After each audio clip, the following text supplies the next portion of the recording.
Qui le long, le stade, roman in situ aux éditions Les Petits Matins, préfacé par Daniel Buren. C'est un livre à la fois très sérieux et très amusant, si bien qu'il est difficile de savoir par où commencer. Peut-être par la préface de Buren, qui, comme on pouvait s'y attendre, se présente sous la forme d'une quinzaine de pages blanches traversées par des lignes verticales noires et qui figurent les fameuses bandes de Buren qui sont à la fois son matériel, le matériel de toute son œuvre et puis sa signature. En fait, j'ai compris en lisant la postface que c'est pas une quinzaine de pages, que c'est très précisément 18 pages, donc 9 doubles pages. Mais le sous-titre du livre, c'est roman in situ, donc c'est une façon, je suppose, de revendiquer la place et l'influence de Buren dans ce travail. Absolument. Enfin, l'influence de Buren n'est pas que dans ce travail, elle est dans tout mon travail, je crois. Enfin, c'est pas la seule influence, il y a aussi l'influence musicale.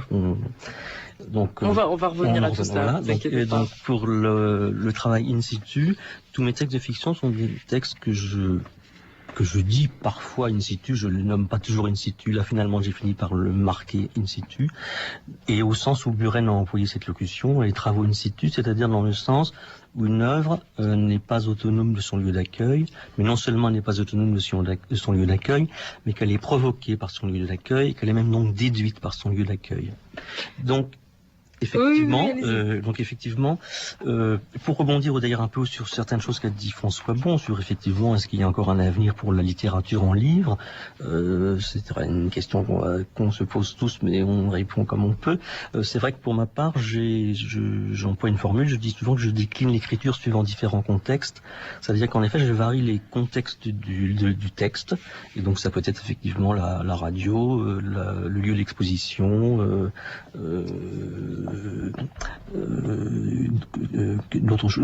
la salle de concert, j'ai fait beaucoup de choses pour la salle de concert, donc des textes qui sont conçus et destinés à des lieux précis et donc qui sont déduits plus ou moins de leur destination. Alors, est-ce que vous êtes toujours là, François Bon?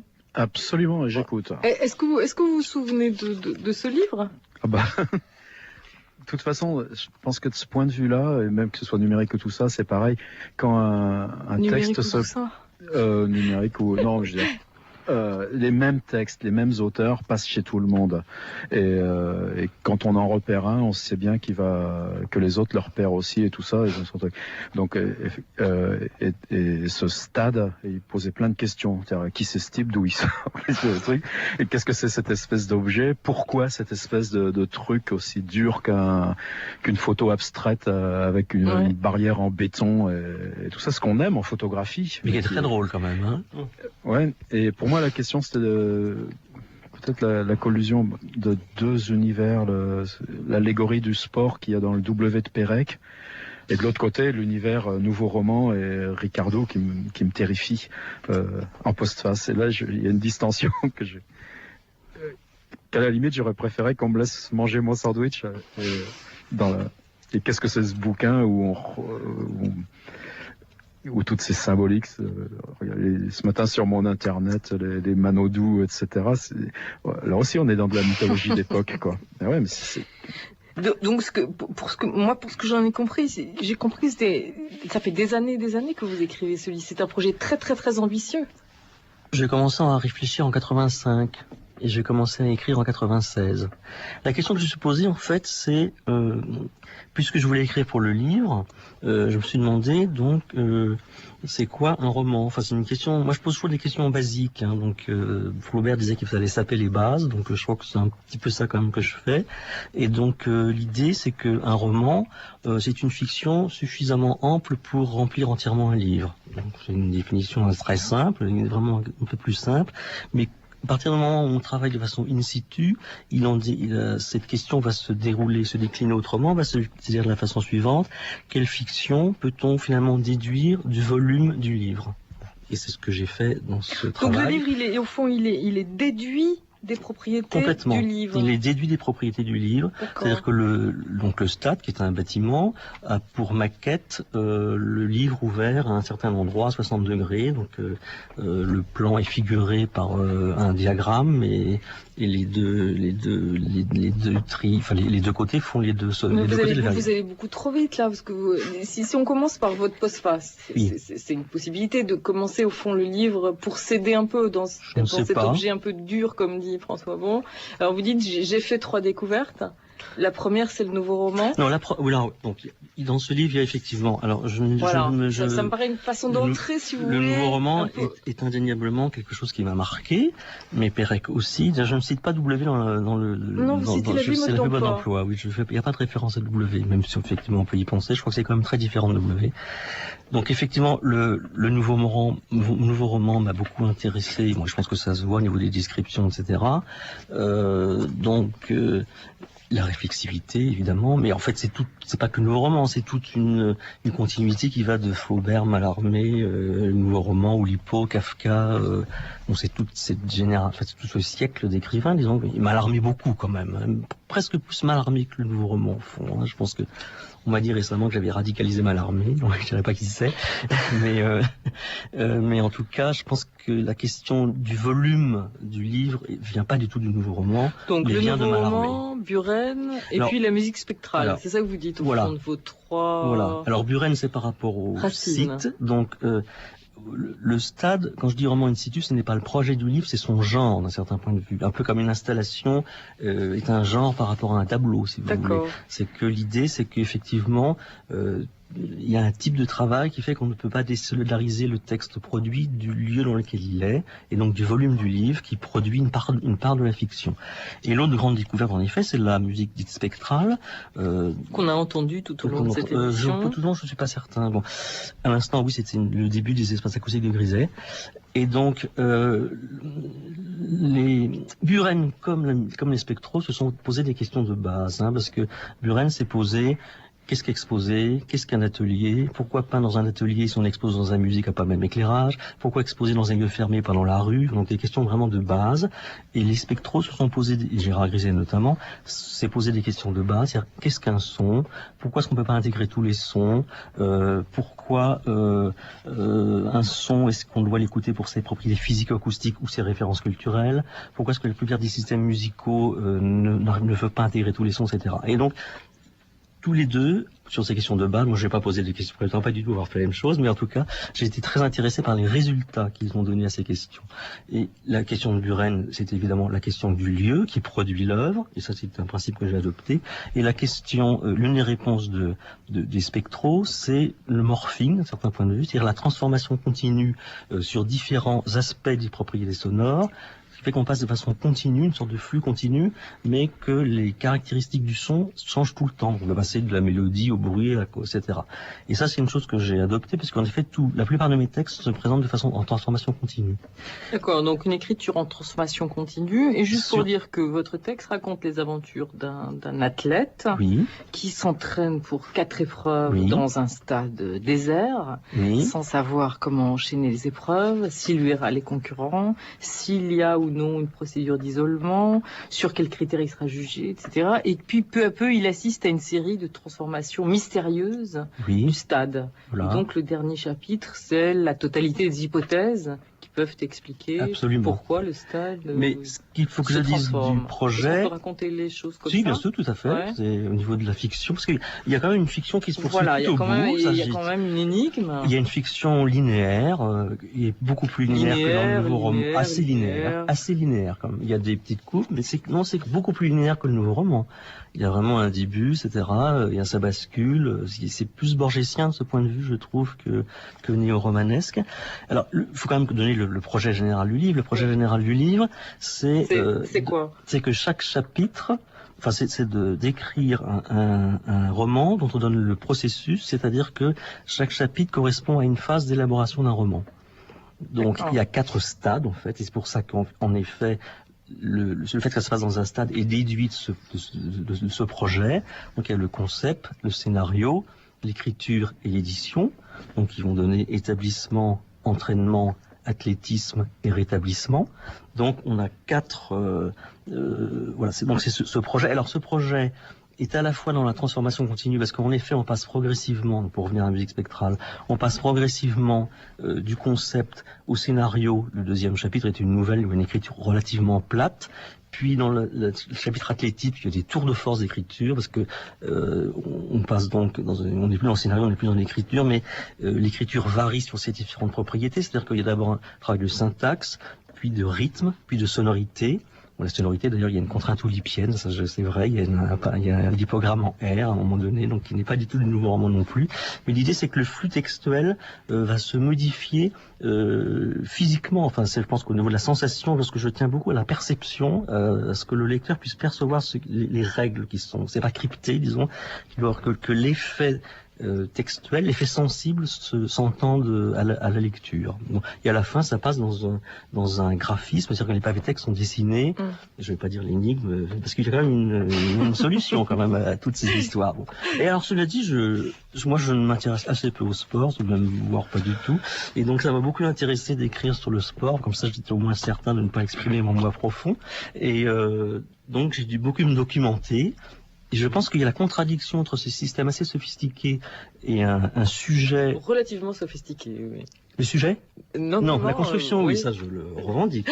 Mais le sujet est par contre le plus manipulable qui soit, le plus représenté. Je pense que c'est ça qui crée l'effet Buster Keaton. Oui, là-dessus, vous dites que vous êtes finalement responsable de tout dans ce livre, sauf de cette fiction sportive. Hein. Le sport ne vous concerne pas du tout, vous ne vous expliquez pas du tout là-dessus. Et pourtant, pour le lecteur, hein, les images que vous proposez sont assez fortes, sont assez passionnantes. Donc vraiment, il n'y a rien, aucun investissement fantasmatique par rapport à cette fable sportive, parce que François Bon disait que ça lui faisait penser à W de Perec, évidemment. Il y a ce sportif qui arrive dans ce stade qui est absolument seul et qui doit découvrir tout seul les règles de la compétition qu'il doit mener, une évaluation qui est faite. Bon, il y a... Mais alors, ce sportif, il est dans la même situation que l'écrivain qui, au fur et à mesure, découvre le livre qu'il va écrire, puisqu'il écrit une histoire dont il ne connaît pas du tout le déroulement au moment où il commence à l'écrire. L'histoire, c'est qu'au début, le narrateur, c'est l'auteur, et le narrateur devient le personnage. Donc, c'est l'auteur qui devient le sportif. Hein. D'accord. Mais c'est pas les mêmes. Donc, il y a les instances, disons, se transforment. Mais si, l'investissement, le sport, c'est le corps. Alors sans doute que je vais pas dire là-dessus qu'il n'y a pas d'investissement, ce serait faux. J'ai beaucoup plus pensé, en fait, je crois, j'aime beaucoup la danse. Moi, je suis un grand amateur de Lucina Child, de la danse minimale. Je crois que ça m'a beaucoup inspiré. Oui, d'ailleurs, il y a un vrai travail sur le geste sportif. J'ai fait un peu de danse d'ailleurs. Ouais. Ah oui. Non, ça c'est très intéressant. Évidemment, la description qu'on fait de ce type de livre donne forcément l'impression d'un objet très complexe, très théorique. Ce que c'est, mais c'est aussi ce livre donne au lecteur une expérience mentale et sensible aussi qui est tout à fait passionnante. Ça, je remercie parce que je tiens beaucoup à l'aspect sensible. À la fois littéraire, mais aussi visuel, hein, et ça tient aussi à la collection que dirige Jérôme Moche au Petit Matin, qui a pour objectif de réaliser des livres graphiques. Donc, on entre par cette préface de Buren, qui est une intervention artistique, et puis, en particulier dans la dernière partie, édition, le travail qui est fait sur l'encadrement du texte, hein, ces lignes qui forment des losanges. Hein, là, ça prend tout son sens avec le texte qui se raréfie, qui prend la double page. Hein, ça finit comme un flipbook. Absolument. Voilà, il y a une expérience, je dirais, du livre qui est très intéressante. Alors, l'expérience du flipbook, c'est pas l'éditeur, hein, c'est moi qui ai conçu le flipbook. Hein, c'était prévu comme ça. Donc, ça, effectivement, c'est le dernier morphing, en fait, hein, en faisant, à la limite, en accélérant le livre, on a le stade qui se reconstitue. Enfin, c'est ça l'idée. Quelle personne? Oui, comment dire la préface de Buren finalement est assez juste au sens où effectivement ces gestes artistiques qui sont minimalistes dans un lieu pour valoriser le lieu en tant que tel, pour nous amener à mieux voir le lieu. Je me suis dit en lisant ce livre, voilà, c'est comme comment dire, on lirait un livre dont on ne lirait rien. Ouais, je veux dire, l'ayant refermé, moi j'ai rien lu. Enfin, j'ai lu quelque chose, mais j'ai rien lu. Je suis dans une espèce de pure intensivité de l'écriture qui ne renvoie qu'à elle-même. Donc la fiction, en tout cas, c'est la fiction de l'écriture. Donc il y a ce geste sportif qui est décrit dans ses moindres détails moi, je pensais à ce que dit Roland Barthes sur la folie descriptive qu'on trouve quand Flaubert décrit la casquette de Charles Bovary, qui évidemment, à force d'être décrite, ne renvoie à rien de réel. Donc, il y a une description qui ne renverrait qu'à elle-même. Donc, du coup, il n'y a rien au-delà de la description. Donc, il y a une folie. Enfin, je crois que chez vous, il y a une folie, en tout cas, dans cette insistance comme ça descriptive. Et en même temps, on se dit, voilà, on a fait refermer un livre, et vous dites quelque part, en fait, cette manière de procéder conduit l'écrivain à raconter une histoire qu'il ne connaît pas lui-même. Donc, c'est comme s'il n'y avait pas eu de livre, en tout cas un livre qui serait une pure abstraction. Ce serait un objet livre qu'on aurait visité, comme Buren nous fait voir un lieu, mais sans qu'on soit réellement rentré dedans, ou si on y est rentré, c'est pour visiter peut-être un espace vide, ou alors peut-être le livre comme espace vide. Et en tout cas, ce qui est intéressant chez vous, je trouve, c'est cette abstraction très très radicale comme ça. Oui, c'est la radicalité qui est passionnante qui est passionnante et qui est passionnante au sens où finalement vous référez beaucoup aux nouveaux romans. Et je me disais, mais dans quel temps vous inscrivez effectivement, parce que du temps a passé depuis le nouveau roman, et donc il y a chez vous dites que vous avez passé beaucoup de temps pour écrire ce livre. Voilà, on se demande dans quel temps vous êtes, et est-ce que cette modalité du nouveau roman, vous la considérez comme toujours pertinente aujourd'hui? Alors, il y a plusieurs réponses, je pense. Pour le début, je répondrais rien n'aura eu lieu que le lieu, excepté peut-être la couverture pour mon livre. Je pense que c'est un peu le résumé du livre, donc je pense que c'est ça. Je suis pas d'accord sur l'intransitivité. Je crois que ça n'a jamais marché, cette histoire. Enfin, je pense qu'il n'y a pas de livre intransitif. Je pense que ça n'est pas possible. Non, mais vous approchez vers ça quand même. Non, je cherchais pas du tout ça. Non, je cherchais pas du tout ça. Je pense que plus un livre se réfère à lui-même, je le dis devant la postface, plus il se réfère de façon énigmatique au référent du réel. Oui, c'est ce que vous dites en conclusion, c'est très très étrange. Ça, je tiens beaucoup à ça. Aussi fermé sur lui-même. Non, je suis très goodmanien sur ces questions. Donc, Nelson Goodman a beaucoup expliqué ces questions-là. Je suis tout à fait opposé à la notion d'intransitivité. Je pense que c'est faux. Je pense que ça marche pas. Que même si on voit des tableaux minimalistes de L. Reinhardt, c'est pas vrai que ça ne se réfère qu'à lui. Ça réfère forcément à plein d'autres choses. Et ça, je tiens beaucoup à ça. À quoi alors dans le cas de votre livre? Ah bah ça c'est au lecteur de décider. C'est pas à moi. Moi je sais à quoi ça réfère de mon histoire personnelle, mais je vous le dirai pas parce que ça ne me concerne. Mais ça réfère des choses très personnelles, très précises, voire douloureuses. Enfin bon, puisque je vous dirai surtout pas. D'accord. Et donc c'est pas du tout intransitif. Je pense que quand on fait comme ça des choses un peu, j'allais dire darwiniennes, c'est-à-dire qu'ils sont pas finis, il y a ni finalisme ni aléatoire complet. On sait pas où ça va, mais ça va quelque part. Donc ça là-dessus je crois pas. Alors par rapport au nouveau roman, il est clair que depuis le nouveau roman, je crois qu'effectivement les artistes au sens très large qui m'ont intéressé sont moins dans la littérature que dans les autres domaines. Ça, je vous le dirai pas. Je ne veux pas dire le contraire. Enfin, mes sources d'inspiration viennent de choses qui ont été théorisées ou produites, donc effectivement dans les arts in situ, etc., mais qui pour moi sont des choses quand même très actuelles. Donc, comme je dis parfois en plaisantin, pour essayer de ne pas faire du tout nouveau roman, j'ai pris 2 influences de plus, comme ça, peut-être que j'ai l'espoir de faire quelque chose d'un peu original. Donc voilà, mais c'est vrai que je me sens par exemple beaucoup plus proche de certaines expérimentations qui y a en bande dessinée en ce moment. Certains, je pense que j'ai lu l'autre jour aux éditions Matière un livre d'un japonais qui s'appelle Jardin, je ne sais pas si vous connaissez ça. Je me sens beaucoup plus proche de ça. J'ai l'impression qu'il y a eu une perte d'expérimentation en littérature depuis Loulipo, Est-ce que cette façon de se référer à Buren et à la musique spectrale, c'est une façon aussi de dire, voilà, ce que font les écrivains aujourd'hui, ils sont très en retard? Il y a un peu de ça. Dans mon idée, il y a un peu de ça, oui. Voilà, le livre de Guy Lelon s'appelle Le Stade, roman in situ, préface de Daniel Buren. Il est édité par Les Petits Matins.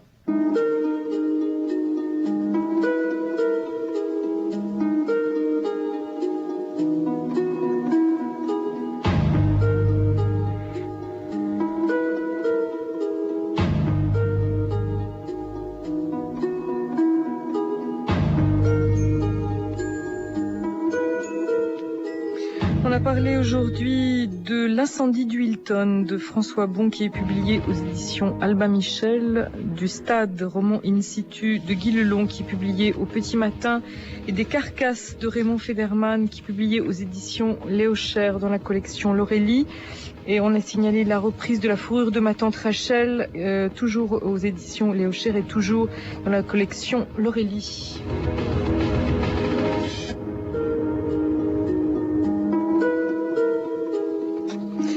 Cet atelier a été réalisé par Anne Franchini, à la documentation Irina Lamler, à la coordination Anne-Vanessa Prévost. La semaine prochaine, je reçois Jean-Philippe Toussaint pour parler de la vérité sur Marie et Hélène Frappa.